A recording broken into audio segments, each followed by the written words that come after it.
Welcome back. This time we're talking about The Nice Guys, an often hilarious crime thriller set in 1977 Los Angeles.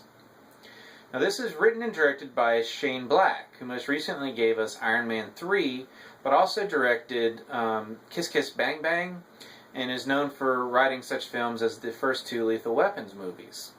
The story here follows two men. The first is Jackson Healy, an enforcer played by Russell Crowe, and Holland March, a private investigator played by Ryan Gosling. As is often the case in these types of movies, the two of them find themselves wrapped up in this giant conspiracy, which kicks off when a porn star is found dead and the daughter of a governmental official goes missing. Now there are a lot of mysteries and misdirection to go around, and I don't want to give away anything, so suffice it to say this is a really, really fun movie.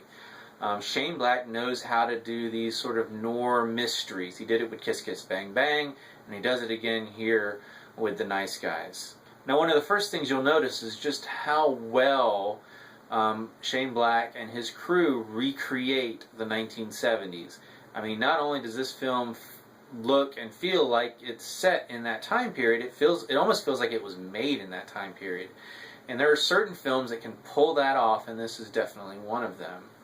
They also do a good job of building up this mystery as they keep investigating different people, and more people end up dead, and just what's going on, who can they trust, who can't they trust, just what the heck's going on. I mean, it builds at a really nice pace over the course of this film, which is just around 2 hours. And as I said, it is a really funny movie at times. The chemistry between Ryan Gosling and Russell Crowe is amazing. I've seen Russell Crowe in roles sort of like this before.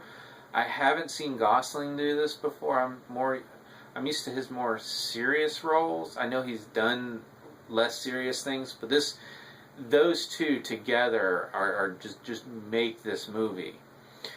And speaking of making the movie, the real surprise, the character who pretty much steals the movie from Russell Crowe and Ryan Gosling, is the young actress who plays Holland March's daughter, Holly. And I'm probably going to butcher her name, but I think it's Angry Rice. I looked at the her credits. She doesn't have a lot of credits on her resume at this point, nothing I really recognize. But she is phenomenal in this movie. A lot of times you can have a kid character in a movie like this that just drags the whole thing down. I mean, she elevates it. Every time she's on screen, the movie gets better, actually.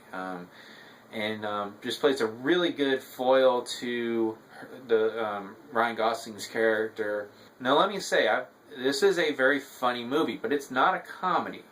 It's a crime noir thriller that's quite comedic, but it's not a comedy thriller. I don't know if that makes sense, but I mean, this is a movie that's not afraid to go into some pretty dark territory, and sometimes the humor is quite dark as well.